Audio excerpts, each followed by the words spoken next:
So the first thing we do is we simplify this fraction, and we do that by factorizing the top. We factorize the top by factoring out x. We can see here that we have the same thing on top and at the bottom of the fraction, x plus 1, x plus 1. So we cancel out x plus 1 and x plus 1. Now we remain with x only.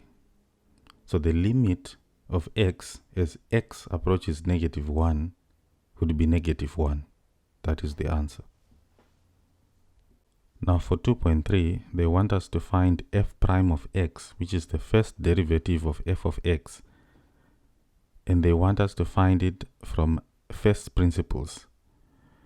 The formula from first principles is f prime of x is equal to the limit as h approaches 0 of f of x plus h minus f of x all over h.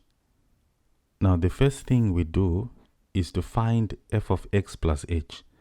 And we do that by going back to f of x, which they gave us in the question, and we substitute where there is x, we put x plus h. We substitute x by x plus h. Once we substitute, then we expand x plus h squared.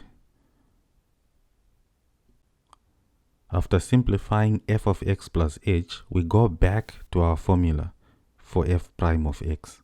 And we substitute f of x plus h, f of x, and the h.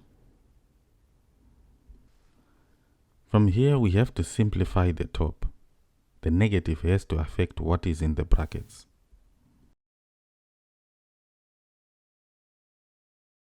We can see that we have a couple of like terms on the top. So 2 and 2 are like terms.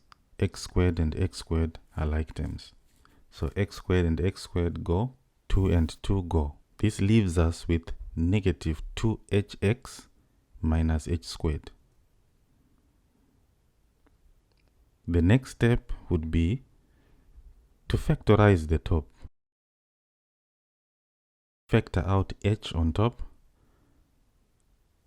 So I would have h outside and negative 2x minus h inside the brackets.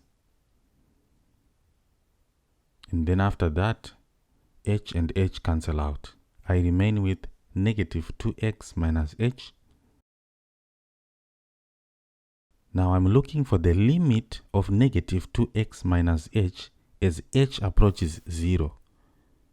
As h approaches 0 means h becomes 0. So then I substitute 0 in place of h, and my final answer becomes negative 2x.